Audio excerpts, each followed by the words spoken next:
The air feels heavy tonight, like the weight of a secret too long buried. I'm Hazel Ruth Tanner, 73 years old, sitting here in the dim glow of my attic in Briarwood, Mississippi, surrounded by shadows and memories that won't let me rest. It's August 29th, 2025, and I've kept this locked inside for nearly 4 decades. Picture a life unraveling, not from a stranger's hand, but from the ones I held closest. My husband, my brother. The betrayal cuts so deep, you'll feel the blade yourself. If you listen close, the scent of old cedar and mildew fills this room, a reminder of the farmhouse where it all began. Stay with me, because what I'm about to tell you will pull you into a darkness you didn't expect, and you won't want to look away. But what I'm about to reveal will shake you to your core. Because this isn't just a story about cheating. It's about a conspiracy that reaches back generations, about family secrets that destroy bloodlines, and about revenge so perfectly executed that it took 20 years to fully unfold. You think you know betrayal? By the time I'm done talking, you'll understand that some wounds cut so deep they changed the very foundation of who you are. I was born on February 14, 1952, Valentine's Day, in Briarwood, a quiet patch of Mississippi where Spanish moss drapes. The old oak trees like funeral shrouds, and the Pearl River moves slow and dark as molasses through cypress swamps that have kept secrets for centuries. This town, population 3,847, where everybody knows everybody's business except when it matters most, where church bells ring every Sunday morning, and the gossip flows faster than the river after a spring rain.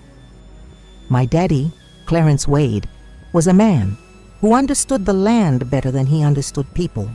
His hands were permanently stained with Mississippi soil, his back bent from 40 years behind a plow, his eyes the color of storm clouds gathering over cotton fields. He worked our 120 acres like his life depended on it, because in 1952 it did. Cotton was king, and we were its humble servants, rising before dawn to tend crops that would either make us or break us, depending on weather, market prices, and the favor of a God who seemed to have forgotten that honest work, deserved honest rewards. That tractor accident in the spring of 1958 changed everything. I remember that morning like it was yesterday.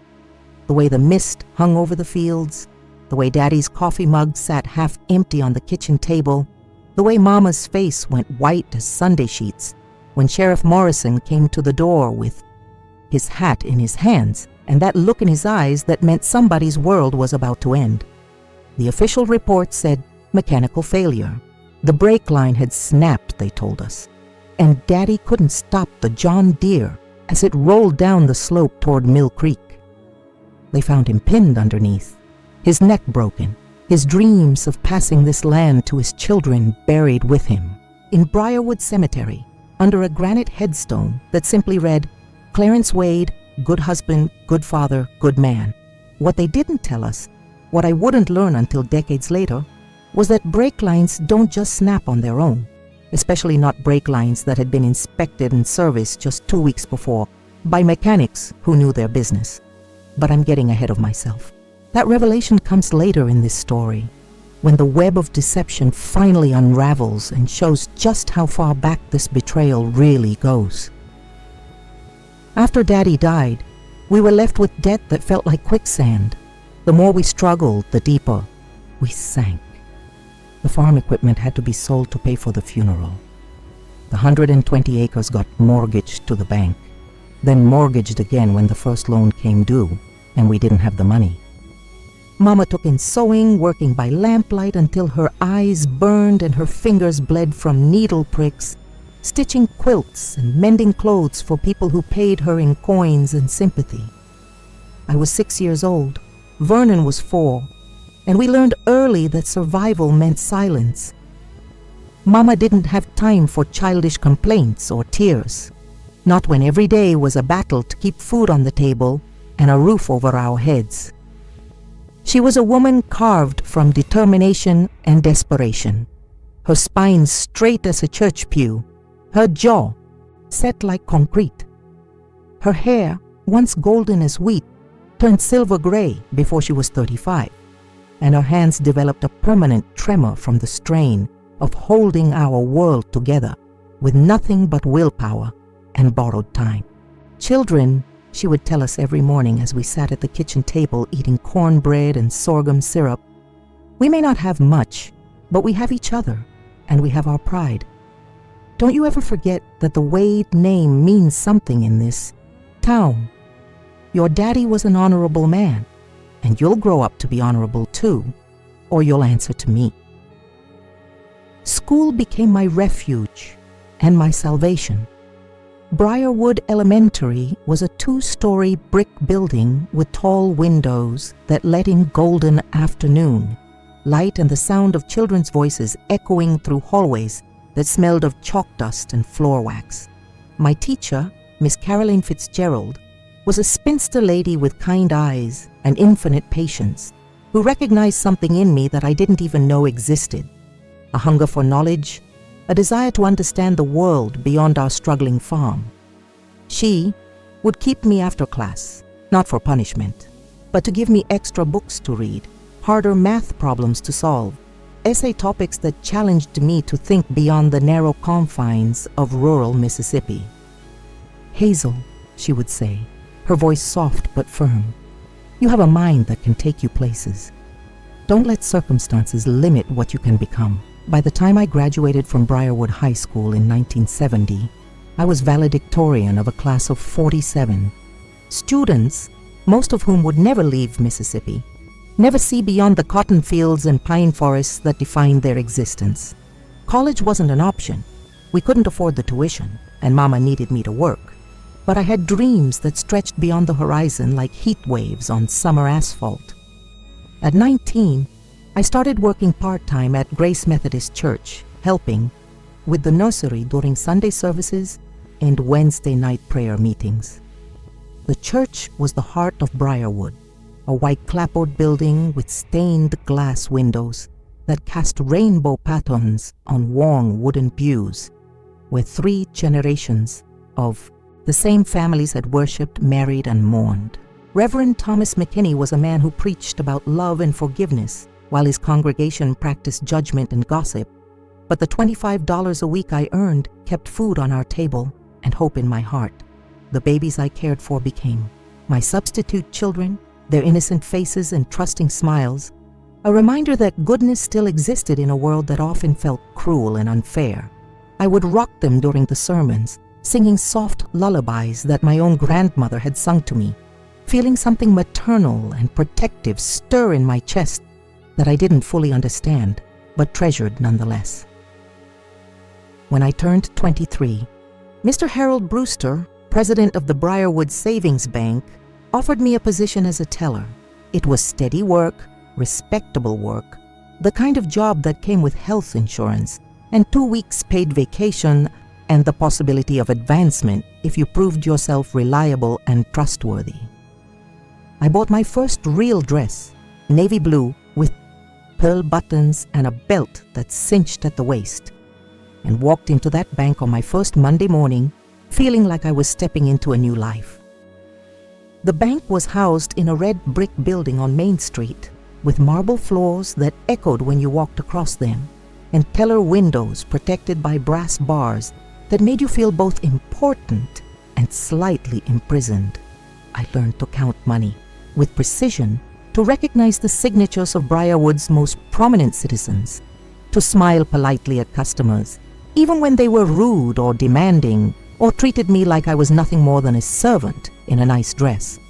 But I also learned about power, who had it, who wanted it, and how money moved through this small town like blood through veins, keeping some people healthy and strong while others slowly bled to death from lack of access to what they needed most. I saw which families never had to worry about loan applications and which ones begged for extensions on payments that would never come. I saw how poverty was a trap that kept people locked in place while wealth opened doors that led to even more wealth. Every week, I deposited my paycheck and watched my savings account grow by small, careful increments. $50 here, $75 there, building toward a goal that seemed as distant as the moon, but as necessary as breathing. I wanted my own place, a small house with a garden where I could grow tomatoes and roses, a front porch where I could sit in the evening and watch the world go by, a space that belonged to me and no one else. By 1979, I had saved enough for a down payment on a modest cottage on Oak Hollow Lane, a tree-lined street where the houses had character instead of size, where neighbors knew each other's names and children played kick the can until their mothers called them home for supper. The cottage was built in 1923 with hardwood floors that creaked pleasantly underfoot, bay windows that caught the morning sun, and a kitchen just big enough for one person to cook a proper meal without feeling crowded.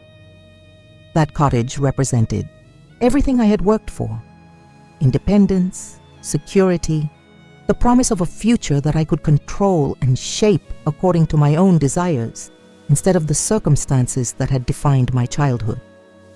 I painted the walls myself, pale yellow in the living room, soft green in the bedroom, white in the kitchen, with blue gingham curtains that I sewed by hand on Mama's old Singer machine. Life felt settled, predictable, manageable for the first time since Daddy's death.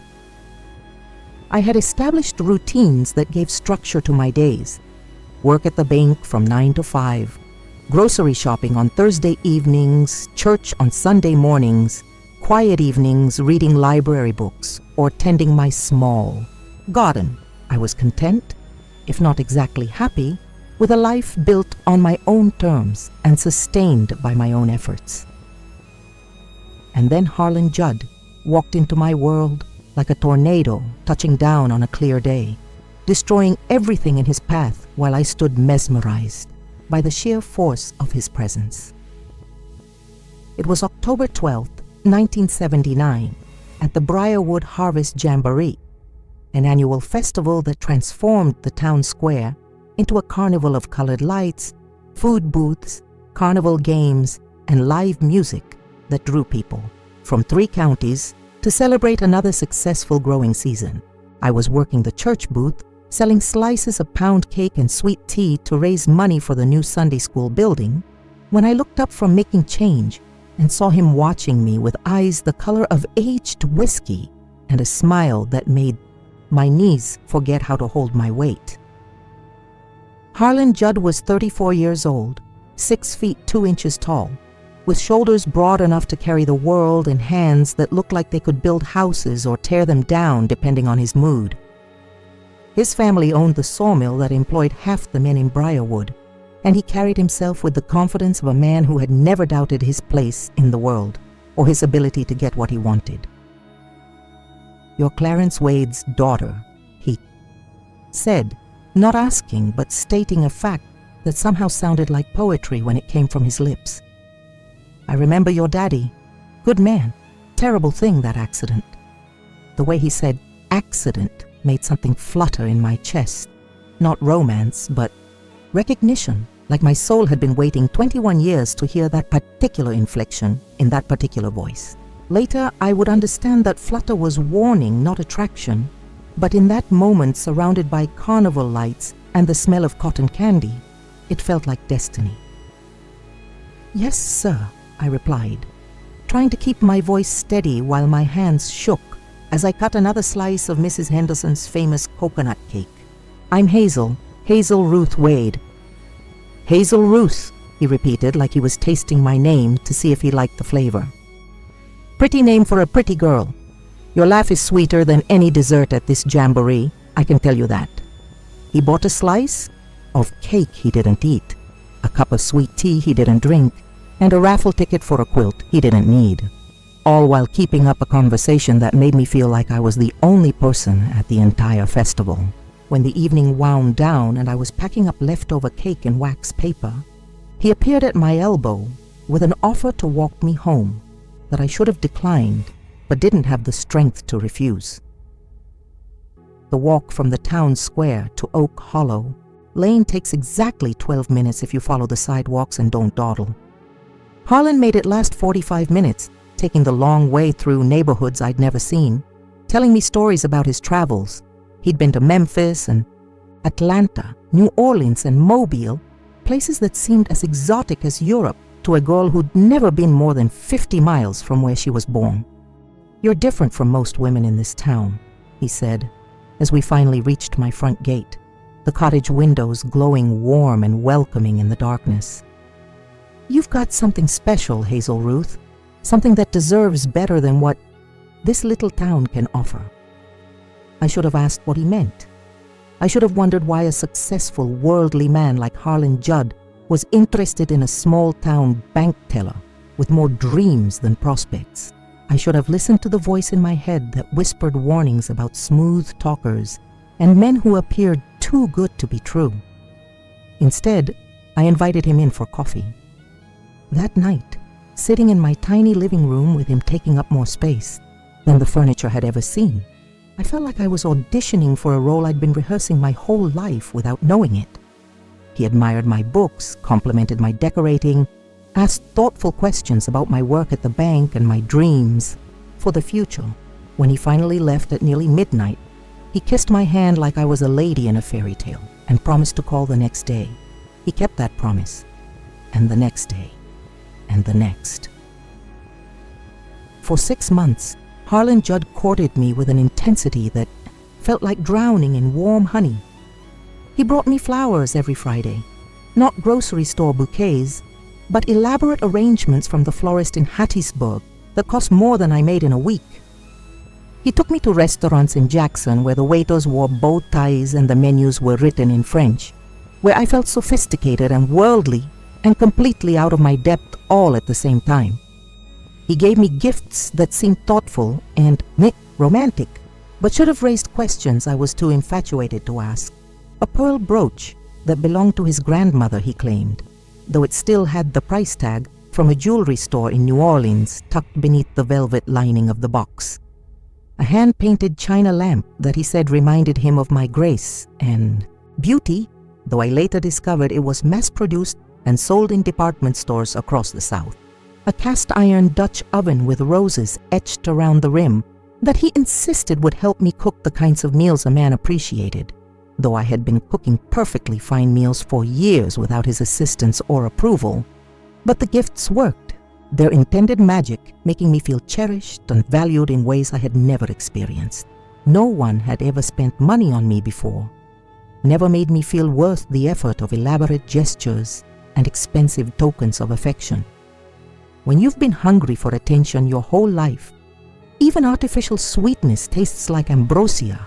We would sit by the Pearl River on warm evenings, the water moving slow and dark between banks lined with cypress trees draped in Spanish moss, while night birds called from hidden perches and fireflies blinked like earthbound stars in the gathering darkness. Harlan would talk about his dreams, expanding the sawmill, maybe opening a second location in Meridian or Hattiesburg, building a house on the river with wraparound porches and rooms enough for the large family he claimed to want someday. "I've been waiting my whole life for the right woman," he would tell me, his arm around my shoulders, his voice soft and sincere in the darkness. Someone who understands what it means to work hard, to appreciate the good things in life, to build something lasting together. "I think you might be that woman, Hazel Ruth." Those words were like water to a woman dying of thirst. I had spent 27 years being practical, sensible, responsible, putting everyone else's needs before my own, and never expecting romance or passion or the kind of love that songwriters wrote about. Harlan made me feel beautiful, desirable, worthy of the grand gestures I had only read about in books or seen in movies. On May 10, 1980, we were married at Grace Methodist Church in a ceremony that felt like a dream I was afraid to wake up from. I wore my grandmother's wedding dress, altered to fit my smaller frame, with a veil that had been in our family for 3 generations, and shoes I had saved 6 months to buy. Harlan looked magnificent in a charcoal gray suit that emphasized his broad shoulders and confident bearing, and when he slipped the simple gold band on my finger, and promised to love and honor me for the rest of our lives, I believed every word with the desperate faith of a woman who had finally found her happy ending. The reception was held in the church basement, with tables covered in white sheets and centerpieces of summer flowers that the ladies of the congregation had arranged as their wedding gift to us. We had a 3-tier cake with buttercream roses, a photographer who captured our joy in black and white images that I would later burn in the backyard fire pit, and a small band that played dancing music while Briarwood's finest families celebrated. What everyone agreed was a perfect match between two people who deserved happiness. Harlan moved into my cottage on Oak Hollow Lane, bringing his clothes, his shaving kit, and a confident assumption that what was mine was now ours. He hung his work shirts in my closet, stored his tools in my garage, and rearranged my furniture to better accommodate his larger frame and stronger preferences. Within a month, my peaceful sanctuary had been transformed into something that felt more like his space than mine. But I told myself this was what marriage meant: compromise, adaptation, the blending of two lives into one shared existence. The first sign of trouble came in the form of Vernon. My brother had been struggling since high school graduation, drifting from one part-time job to another, never quite finding his place in the world or his path to independence. At 24, he was still boy-thin and boy-faced, with hair that never stayed combed and eyes that held a restlessness I didn't understand but recognized as potentially dangerous. He had been working as a mechanic at Roy Henderson's garage, but Roy was getting older and business was slowing down, and Vernon's job security was becoming as fragile as his self-confidence. When Roy finally had to let him go in June of 1980, Vernon showed up at our door with everything he owned packed into 2 cardboard suitcases and a duffel bag that had seen better days.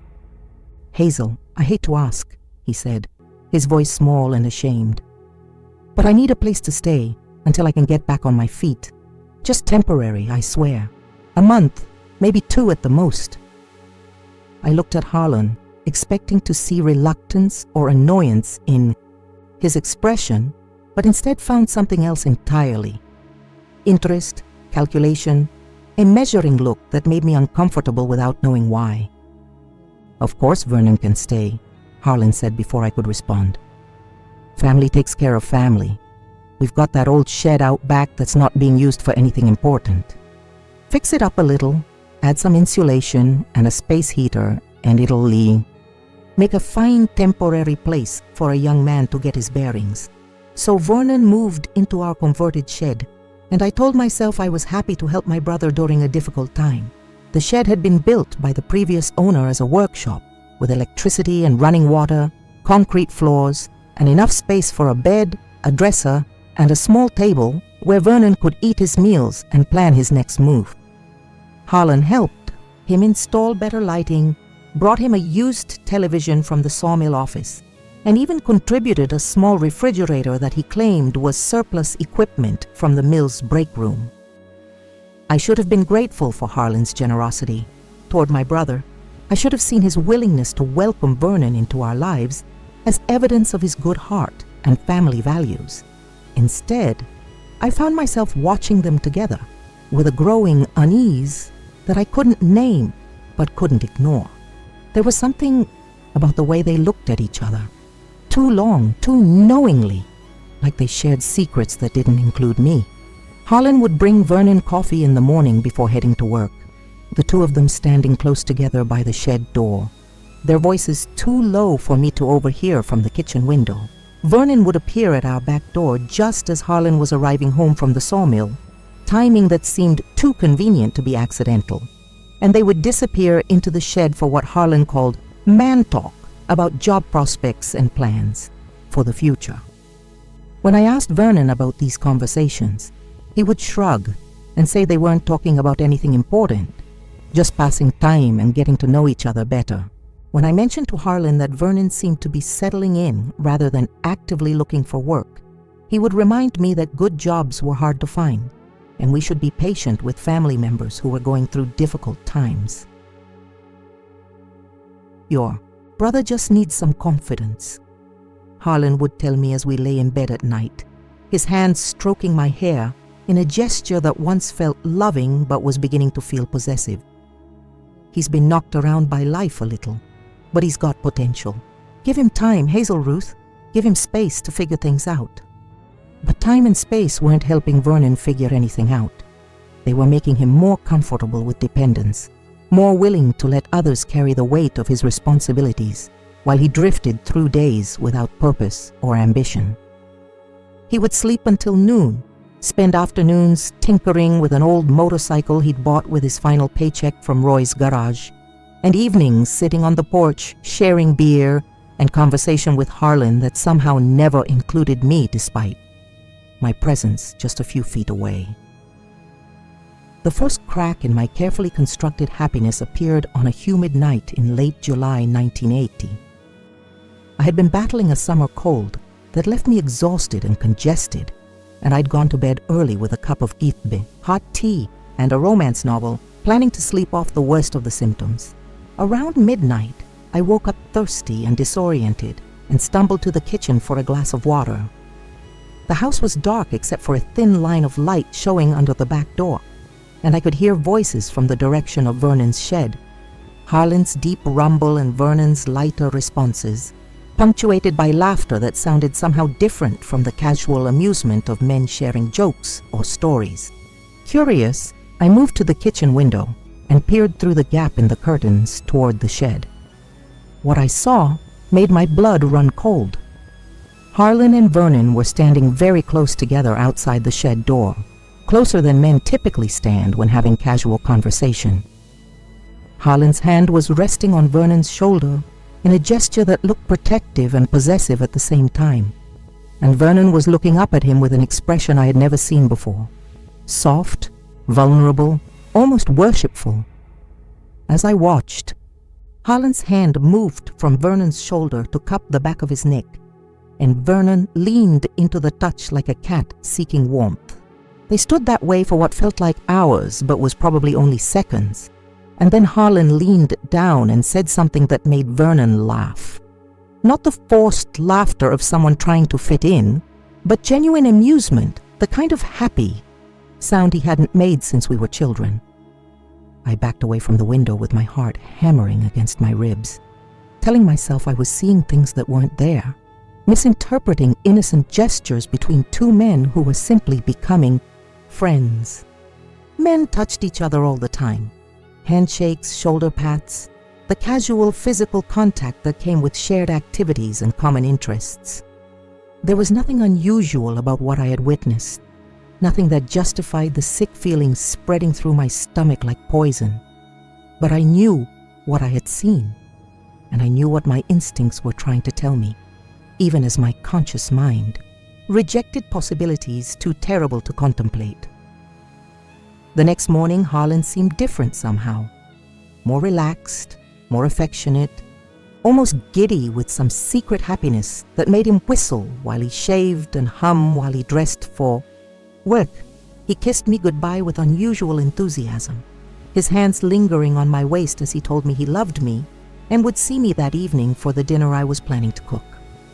Vernon appeared for breakfast, looking well-rested and content, his usually restless energy replaced by a calm satisfaction that reminded me uncomfortably of how I had felt during the early days of my courtship with Harlan. He helped me with dishes without being asked, complimented the coffee I had brewed, and mentioned that he might have found a lead on a job at the lumberyard in Hattiesburg. Harlan's got connections there, Vernon explained, not meeting my eyes, as he dried the plate I handed him. He thinks he can put in a good word, maybe get me an interview next week. I should have been happy that Vernon was finally showing some initiative about employment. Instead, I found myself wondering why Harlan hadn't mentioned this potential job opportunity to me. Why these important conversations about my brother's future were happening without my knowledge or input. That's wonderful, I said, forcing enthusiasm into my voice. When did you and Harlan discuss this? Vernon's hands stilled on the dish towel, and for a moment he looked like a child caught in a lie. "Last night," he said finally, "after you went to bed, we were just talking about possibilities, brainstorming ideas. Brainstorming. That's what they called those intimate conversations by the shed, those long looks and casual touches that made my skin crawl with suspicion I didn't want to acknowledge." I nodded and smiled and changed the subject. But something fundamental had shifted in my understanding of the situation, and I knew there would be no going back to the innocent interpretation of events. Over the following weeks, I began to pay attention in ways I had never paid attention before. I noticed that Harlan came home from work earlier when Vernon was around, that he found excuses to spend time in the shed helping with projects that didn't seem to require assistance from a man with his experience and responsibilities. I noticed that Vernon's job search seemed less urgent now that he had Harlan's support and attention, that he was more interested in improving his living space than in finding alternative housing arrangements. I noticed that they had developed a language of glances and gestures that excluded me as effectively as if they had been speaking a foreign tongue. I noticed that conversations stopped when I entered rooms, that they seemed to have developed an extensive repertoire of inside jokes that they shared with meaningful looks instead of words. Most disturbing of all, I noticed that Harlan's attention to me was becoming perfunctory, dutiful, the mechanical affection of a man going through motions that no longer held genuine feeling. He still kissed me goodbye and told me he loved me, but his hands no longer lingered on my skin. His eyes no longer followed me across the room with desire and appreciation. I was becoming invisible in my own marriage, irrelevant in my own home, while my husband and brother developed a relationship that felt more intimate and important than anything Harlan and I had ever shared. The breaking point came on September 15th, 1981, a date that will be burned into my memory until the day I die. It was a suffocatingly humid day, the kind of weather that makes you feel like you're breathing through wet cotton, when the air itself seems to press against your skin with malevolent intent. I had taken the day off from the bank to deal with a plumbing problem that had been getting worse all week, and I was expecting the repairman sometime before noon. Harlan had left for work that morning with unusual urgency, claiming he had important meetings that couldn't be postponed, but promising to be home by 5 o'clock to help move furniture back into place once the plumbing was fixed. Vernon had been unusually quiet during breakfast, picking at his food and checking the clock every few minutes like he was waiting for something specific to happen. The plumber arrived at 11:30 and completed his work in less than 2 hours, leaving me with a functioning bathroom and an unexpected afternoon of freedom. I decided to surprise Harlan by preparing an elaborate dinner: fried chicken, mashed potatoes, green beans from my garden, and a coconut cake that was his particular favorite. It would be a celebration of small domestic triumphs, a gesture of appreciation for his patience with the household disruptions. I was in the kitchen breading chicken pieces when the phone rang. Harlan's voice was low and intimate, the tone he used to use when he called me during our courtship, to whisper sweet words that made me blush and smile like a schoolgirl. But he wasn't talking to me. "Sugar," I heard him say, his voice honey-smoothed and full of affection. "I can't talk long right now. She's right here in the kitchen and I don't want her getting suspicious about anything." My hand froze on the chicken breast I had been coating with flour, my heart stopping in my chest as I strained to hear more of a conversation that I knew instinctively would destroy everything I thought I knew about my life. "I miss you too," Harlan continued, his voice dropping even lower. "Last night was incredible. I can't wait to get my hands on you again." The chicken breast slipped from my fingers and hit the floor with a wet slap that seemed impossibly loud. In the sudden silence, I could hear my own breathing, sharp and painful, as if I had been running for miles, and the sound of my heartbeat drumming in my ears like distant thunder. "Who are you talking to?" I called out, trying to keep my voice light and casual while my world collapsed around me like a house of cards in a hurricane. There was a pause, then the sound of the receiver being placed back in its cradle followed. by Harlan's footsteps as he walked from the living room into the kitchen. His face wore that expression I was beginning to recognize. The careful, blank look of a man who had been caught in a lie but wasn't ready to admit the truth. "Just business," he said, not meeting my eyes as he reached around me for a glass of water. "Lumber buyer from Jackson asking about delivery schedules for next week's shipment." Lumber buyer. The same excuse he had used for 3 other suspicious phone calls in the past month. The same convenient explanation that covered everything from unexplained absences to mysterious changes in mood. I nodded and smiled and continued breading chicken while my marriage crumbled into dust around my feet. That evening, Harlan suggested we visit Vernon in his shed, ostensibly to discuss his job prospects and see how he was settling in. I agreed because I wanted to observe them together, to confirm or dispel the terrible suspicions that were eating at me like acid. What I saw that night removed any remaining doubt about what was happening under my own roof. Vernon greeted us wearing clothes I had never seen before. A crisp white shirt that emphasized his lean frame, dark slacks that looked expensive, and enough cologne to scent the entire shed with cedar and musk. His hair was carefully styled, his face clean-shaven, his entire appearance suggesting that he had been preparing for company he considered important enough to dress up for.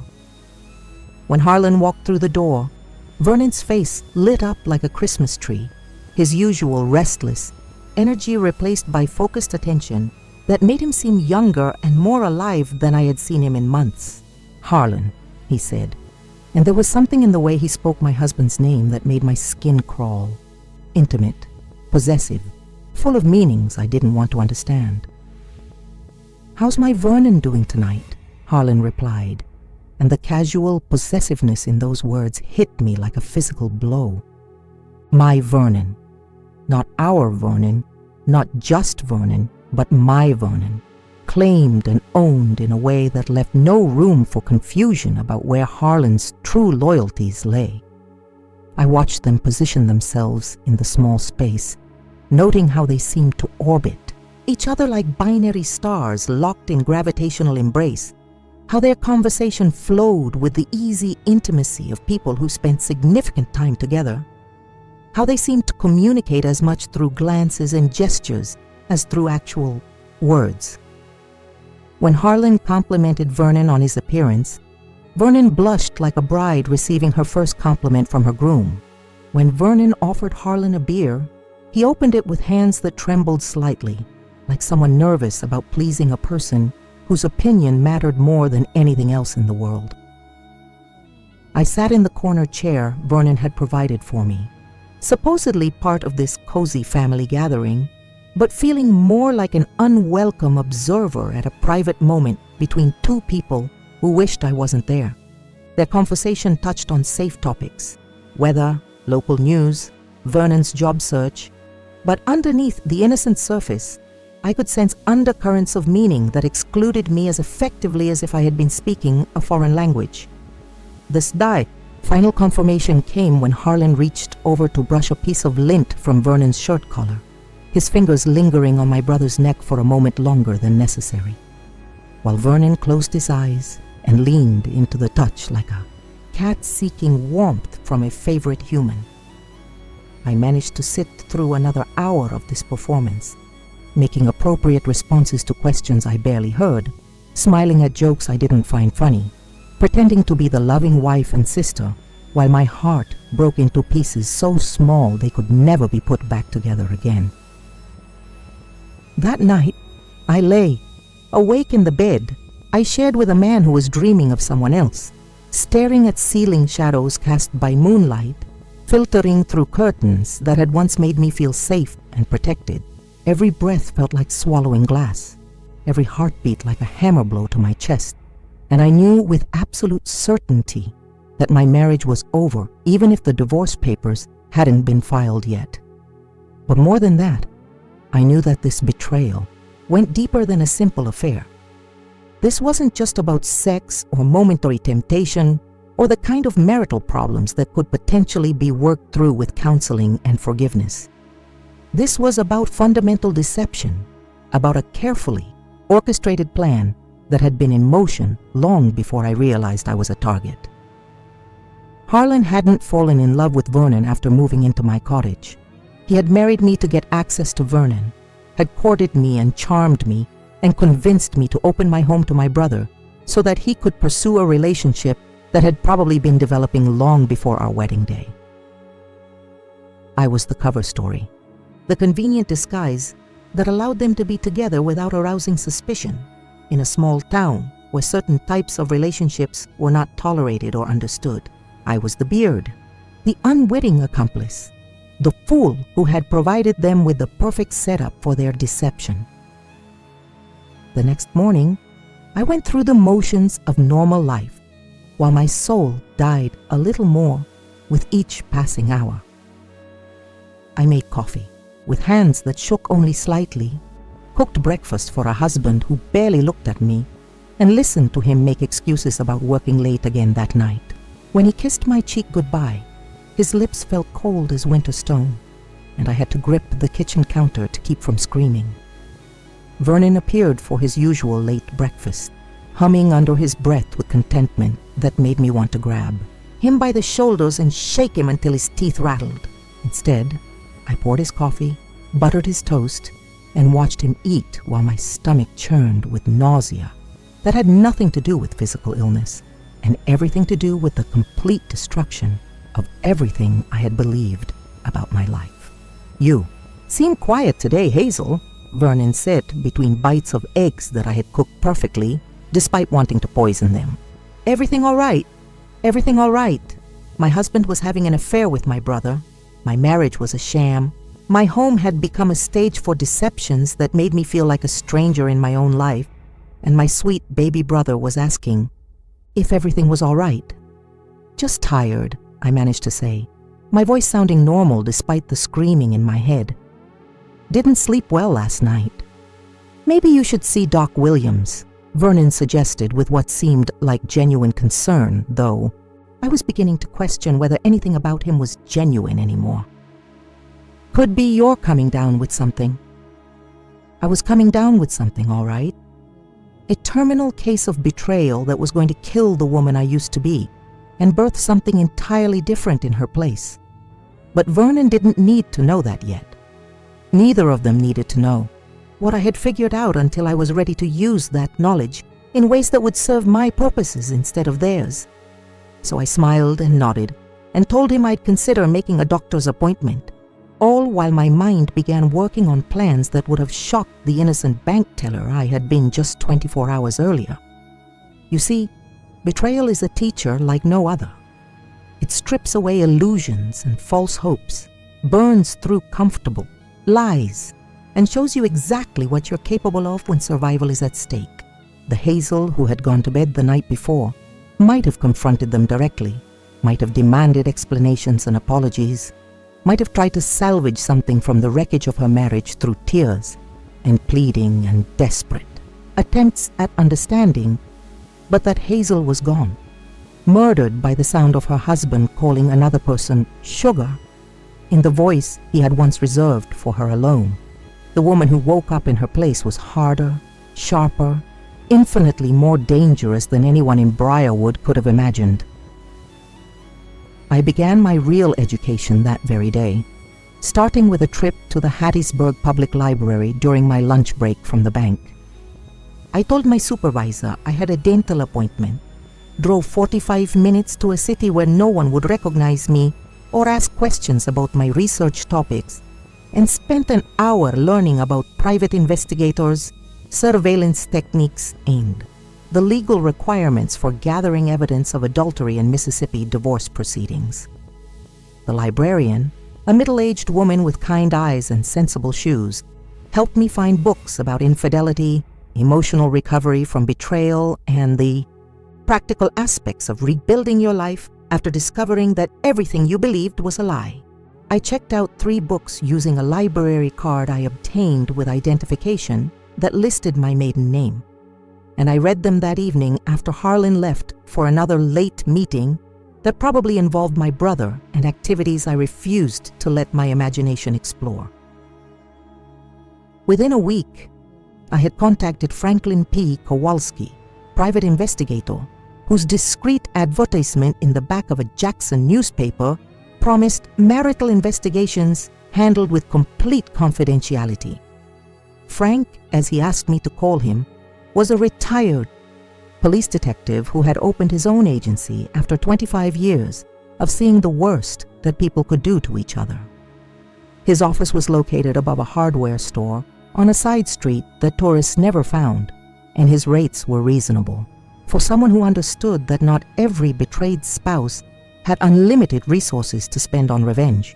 "Mrs. Judd," he said during our first meeting, his weathered hands folded on a desk that had seen decades of human misery, "I want to be straight with you about what we're dealing with here. If your husband is having an affair with your brother, this isn't going to be a simple case of catching him with another woman. This is going to require careful planning, specialized equipment, and patience on your part." "I have patience, Mr. Kowalski," I told him, my voice steady as granite despite the fire burning in my chest. "I have more patience than they could possibly imagine." "Good," he replied, making notes in a file folder that would eventually grow, thick with evidence of their deception. "Because we're going to need every bit of it." For 3 months, Frank documented their affair with the methodical thoroughness of a scientist studying specimens under a microscope. He installed listening devices in Vernon's shed, set up surveillance cameras that captured their movements during times when I was supposed to be at work, followed them to motels in 3 different counties where they registered under false names and paid cash for rooms they used for purposes that made me physically ill to contemplate. The photographs were the hardest part. Seeing in black and white clarity what I had only suspected, watching my husband touch my brother with tenderness he no longer showed me. Witnessing moments of intimacy that should have been private between 2 people who loved each other enough to be honest about their relationship, instead of using a third person as camouflage for their deception. But the audio recordings were worse because they captured not just physical betrayal, but emotional cruelty that cut deeper than any knife. I listened to them plan my future with the casual disregard of people discussing what to have for dinner, heard them laugh about my naivety, my trusting nature, my complete failure to see what was happening in my own home. "She has no idea," I heard Vernon say on one recording made in his shed while I was supposedly at work, but had actually come home early with a migraine that now seemed prophetic. "She sees what she wants to see, believes what she wants to believe. It's almost too easy." "She's useful," Harlan replied, his voice holding affection for my brother that he hadn't shown me in months. The perfect cover, the ideal setup, small town. Wife, respectable job, house in a quiet neighborhood where nobody asks questions about family living arrangements. "What happens when she figures it out?" Vernon asked, and I could hear genuine concern in his voice, though whether for me or for the disruption of their comfortable arrangement, I couldn't tell. "She won't figure it out," Harlan said, with absolute certainty that made me want to march into that shed and show him exactly how wrong he could be. "She's not smart enough, not suspicious enough, and she loves us both too much to see what's right in front of her face. Not smart enough, not suspicious enough, too loving, too trusting, too naive to recognize that the people closest to her were systematically destroying her life while she cooked their meals and washed their clothes and provided them with the perfect cover for a relationship that would have scandalized every God-fearing citizen in Briarwood if they had conducted it openly." That recording changed something fundamental in my approach to the situation.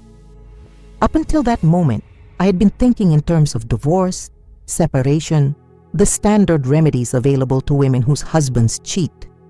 But after hearing them dismiss me with such casual contempt, I realized that standard remedies weren't going to be sufficient for what they had done to me. They wanted to use me. Fine. I would let them use me right up until the moment I turned the tables and showed them what it felt like to be on the receiving end of a carefully planned deception. I began making preparations for what I privately called the revelation, a public exposure that would destroy their reputations, their relationship, and their comfortable assumption that they could manipulate me indefinitely without consequences. I chose Vernon's 25th birthday party as the perfect venue, both because it would guarantee maximum audience for their humiliation and because the irony was too perfect to resist, celebrating my brother's birthday by giving him a gift he would never forget. The Briarwood Grange Hall could hold 75 people comfortably, and I invited every one of them. Town council members and their wives, fellow church members who had known our family for decades, Vernon's former co-workers, from Roy's garage, neighbors from Oak Hollow Lane, who had watched our marriage with approval and envy. I wanted witnesses, lots of them, people who would spread the story throughout Briarwood and beyond, ensuring that Harlan and Vernon could never escape the consequences of their choices.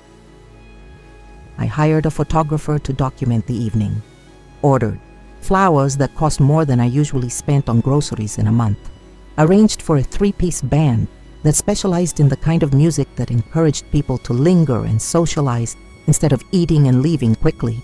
I wanted this to be a party people would remember, an event that would be discussed in Briarwood for years to come. The centerpiece of my plan was a custom-made USB drive that contained every piece of evidence Frank had gathered over 3 months of surveillance, photographs, audio recordings, documented dates and times and locations, all edited together into a presentation that told their story with devastating clarity. I tested the audio-visual equipment personally, made sure every guest would have a clear view of the projection screen, double-checked every technical detail that could potentially go wrong at the crucial moment. December 12, 1981, arrived with unseasonably warm weather that felt like a gift from whatever gods watch over betrayed wives seeking justice. The party began at 7 o'clock with cocktails and appetizers, progressed through dinner and speeches, and built toward the moment I had been planning for months with the precision of a military operation. Vernon looked handsome in his navy blue suit, the same one he had worn to our father's funeral and our mother's remarriage, his face glowing with happiness that would soon be replaced by expressions I preferred not to anticipate. Harlan stayed close to his side throughout the evening, playing the role of supportive brother-in-law with skill that might have been admirable if it hadn't been covering something so fundamentally dishonest. I wore my best dress, taupe silk, with pearl buttons that caught the light when I moved, and made sure every guest felt welcome, appreciated, included in what I kept referring to as a celebration of family love. The irony was lost on everyone except me, but I savored it like fine wine, letting it strengthen my resolve during moments when sentiment threatened to interfere with justice. As the evening reached its peak, I called for everyone's attention and took the microphone from the band leader. "Friends and family," I began, my voice carrying clearly through the sudden hush that fell over the room. "We're here tonight to celebrate someone very special to me, my brother Vernon, who has been such an important part of my life, such a source of support and companionship." Vernon beamed at me from across the room, Harlan's hand resting on his shoulder in a gesture that looked brotherly to anyone who didn't know what I knew. Neither of them suspected what was coming. Neither of them recognized the trap they had walked into with such trusting confidence. "Vernon has always been close to my heart," I continued, savoring the words that would soon take on meanings they couldn't imagine. "And tonight, I want to share with all of you just how close that relationship really is." That's when I nodded to Timothy Henderson, Roy's nephew, who I had hired for $50 to operate the audio-visual equipment. The lights dimmed, the projection screen flickered to life, and suddenly, the Briarwood Grange Hall was filled with images and sounds that told a story no one in that room was prepared to witness. The reaction was immediate and devastating. Gasps of shock rippled through the audience like stones thrown into still water. Someone's wine glass shattered against the floor. A woman in the back row stood up so quickly her chair toppled over backward, adding to the chaos of voices rising, in disbelief and outrage. Vernon's face went white as fresh snow, his mouth opening and closing without producing sound, his hands reaching toward the projection screen, as if he could somehow stop what was happening through physical force. Harlan lunged toward the equipment table, shouting something I couldn't hear over the crowd noise. But Timothy had been well paid and well instructed. The presentation continued until every piece of evidence had been displayed for the audience to absorb and understand. "This is what family loyalty looks like in the Judd household," I said into the microphone, my voice cutting through the chaos like a blade through silk.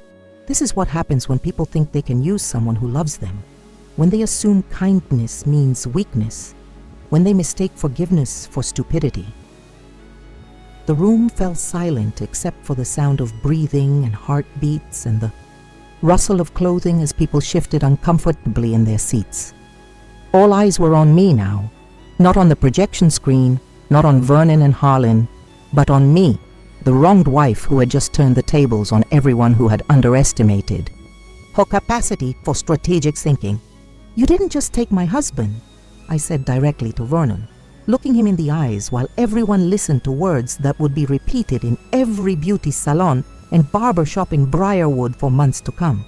"You took my trust, my faith in family, my belief that blood meant something more than convenience. But you also gave me something in return, the gift of seeing exactly who you really are." Then I set the microphone down, walked through that stunned crowd with my spine straight and my head high, and stepped out into the December night air, leaving behind the wreckage of 2 lives and the birth of a legend that would define me for the rest of my days in Briarwood. Within 48 hours, they were gone. No forwarding address, no explanations, no attempts to salvage their reputations or relationships in a town that would never forget what they had witnessed that Saturday night in December.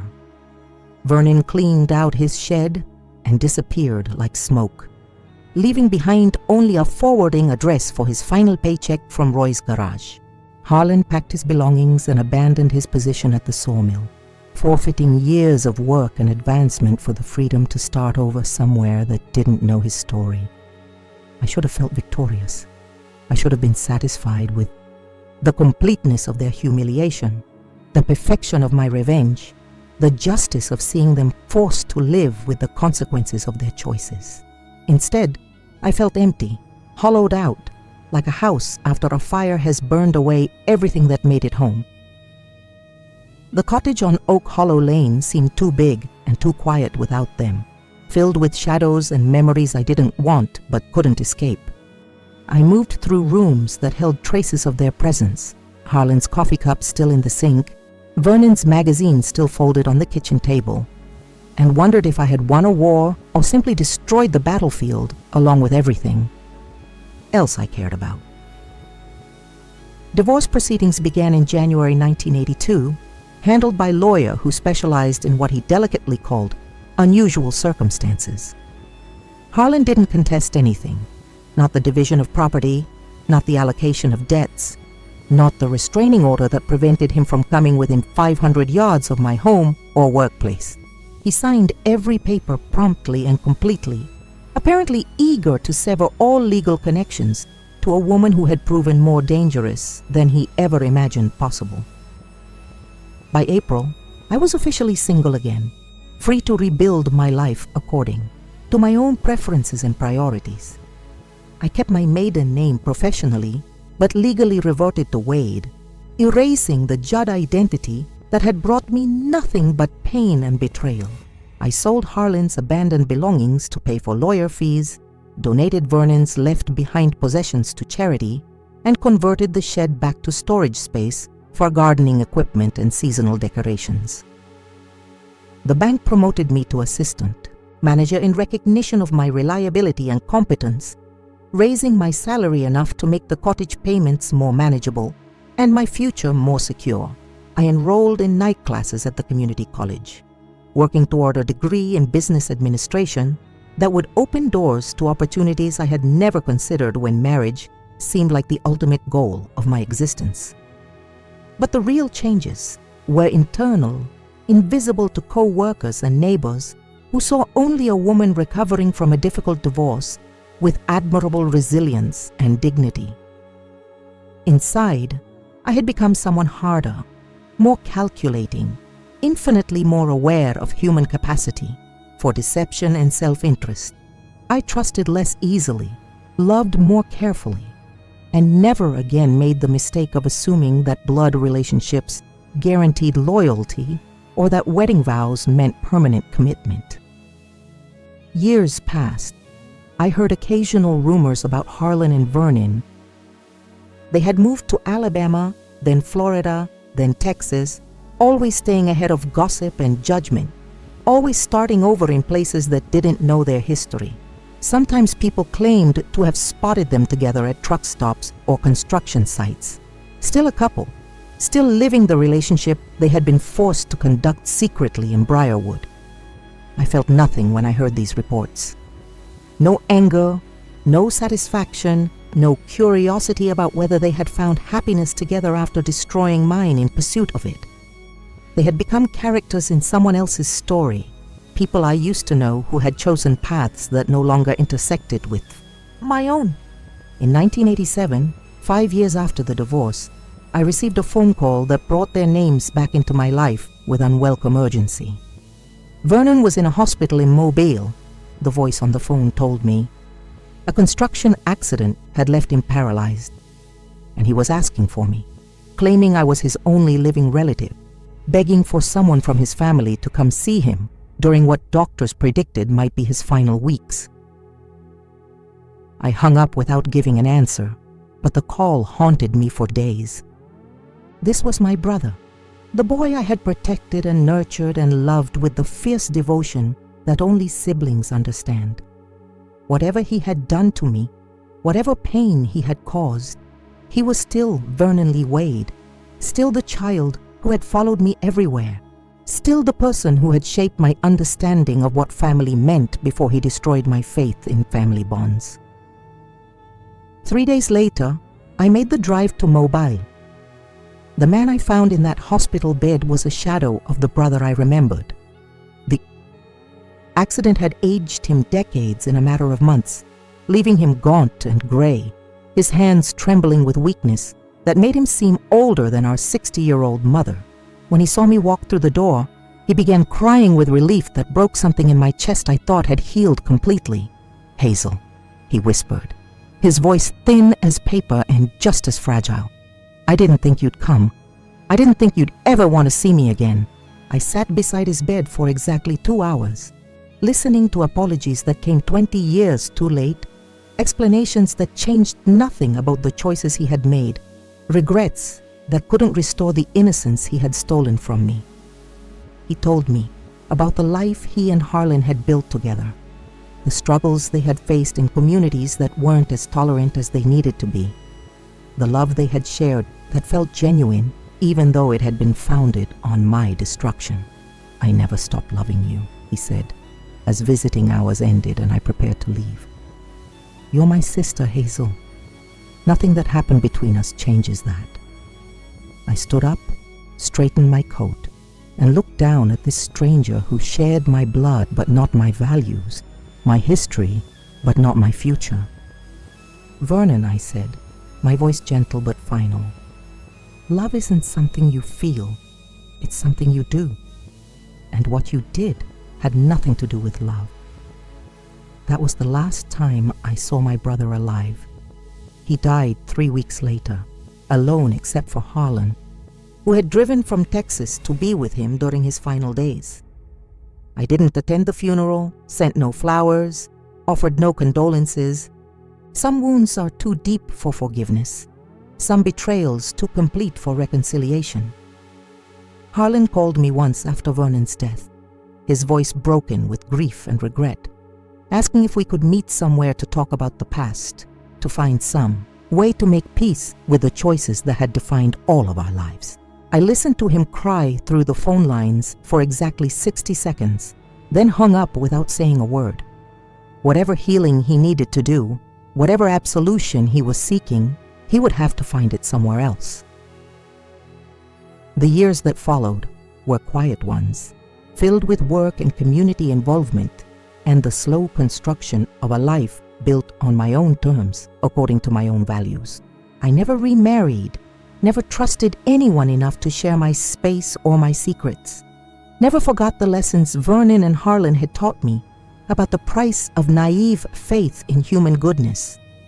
But I also never forgot the lessons I had taught myself about the power of patience, planning, and perfectly timed revenge. Word of my party at the Grange Hall spread beyond Briarwood, becoming the kind of legend that women whispered about in beauty parlors and book clubs. The story of an ordinary wife who had turned the tables on the people who tried to use her and emerged victorious from a situation that should have destroyed her. Young women started seeking me out for advice about relationships, marriage, the warning signs of deception and betrayal. I became an unofficial counselor for the heartbroken and the suspicious, sharing hard-earned wisdom about protecting yourself in a world where even family members could become enemies given the right incentives and opportunities.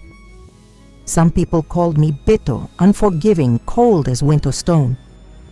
They whispered that I had become hard, that betrayal had turned me into someone as cruel as the people who had hurt me. But those people had never sat in their own kitchen, listening to their husband plan their future with someone else. Never felt the ground disappear beneath their feet when they realized that everything they believed about love was built on lies. Hardness, I learned, is often just another word for strength. Coldness is sometimes the only way to survive heat that would otherwise consume you.